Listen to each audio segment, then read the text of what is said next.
Hey everybody, Bridget Lynn Dolgoff and Consciousness of Economics and Urban Farm Project. Anyway, I was just thinking about, I was listening to some stuff that was sent to me this morning, and it's kind of like this moment of kind of recognition. So, hold on, let me sit down here. Oh, okay. So I was thinking about,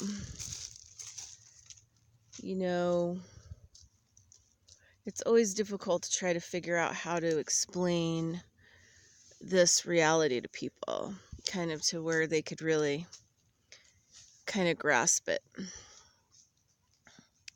So there's this part in the Pirates of the Caribbean when I forget what the young whippersnapper's name is, but he's played by Orlando,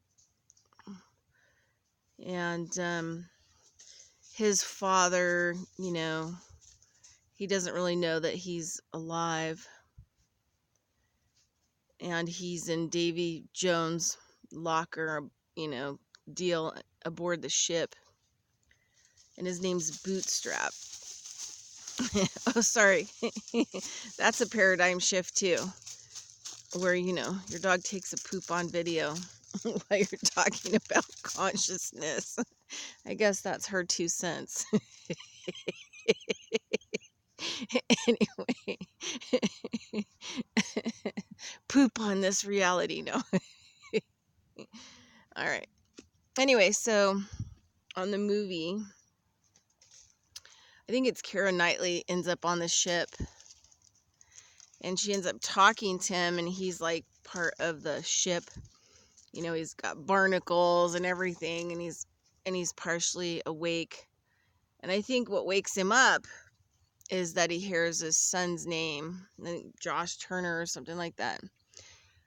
And then he pulls himself out of the barnacled wall, and he wakes up, and his eyes are clear and bright. And he starts talking about his son. And then there's a point where he fades out again, and he then goes back, sits down, and morphs back into the wall. I guess it also is kind of like that, hive consciousness. There's those Star Trek, beings. The Borg scares everybody out, but this is more kind of a visualization of what it's like in this consciousness. So it's interesting because I was thinking about how, in the work I do, that's pretty much what I'm doing is I'm, having these sessions with people to try to poke them, to pull out of that holographic image, that they're totally plugged into: mind, body, emotions, spirit, the whole 9 yards, just like the guy in the ship barnacled up in the wall. And then poke them enough that they actually will pull out, and they'll open their eyes up, and they'll be conscious. And you'll be able to have a conversation with them. And then there's sometimes parts of the session where they go back unconscious and then slide back into the wall. Or, then they'll go into that wall for like months, sometimes years before I'll see them again. And then they'll, pop out and they go back in. And so that's kind of like how I view this world. I mean, how the people operate in this world. It's like you're almost cyborg, you're already kind of a cyborg. You're already kind of like fit into, the backscape, the backdrop, and then go silent and just start being, used on multi-levels by just checking out. That's why I think, a lot of the ancient shamans talk about sobriety, and they use that term multiple levels. And it's the sobriety of everything, especially the sobriety of things that make you check out. Like if you're using food as a weapon on yourself, or you're using, drugs or alcohol or whatever else. There's enough checking out in this world. And so, you're double and triple checking out, which means that you don't really get to see, how it operates. And it's interesting because, it goes along with this whole, looping concept that I talk about.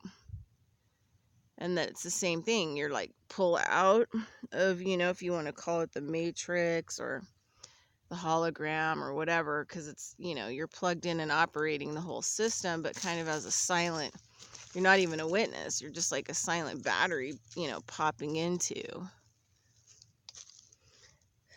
a machine, or you pop up out and you're awake and you're conscious for a brief period of time.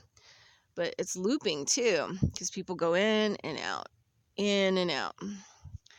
So part of this checking out is also kind of their people's looping systems. Asleep, awake, but maybe like 20% kind of wake up periodically, and the rest of it 80% asleep. But it's interesting, like I think about like Don Juan's work with in Carlo Castaneda's books, and talking about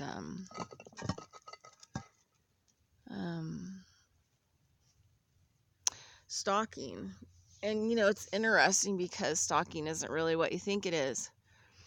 Because stalking is just moving around, basically manipulating, kind of, in not a bad way, the world around you, but it's so easy because everyone's checked out and they're just stuck in their looping patterns. So it's almost like you can walk around and be fully conscious and watch everything going on, but they don't see you. Because you're an insignificant part of their backdrop and their program. So it's kind of interesting. Anyway, I thought I would throw that out there kind of as a visual of where people are at. And I don't mean that in a bad way. I do a lot of these videos to try to help people wake up, or not wake up, but just be fully conscious and engaged all the time, right? That's the key here. Okay, anyway, I have herb school coming on here pretty quick. So everybody have a great day, and talk to you a little bit later. Bye.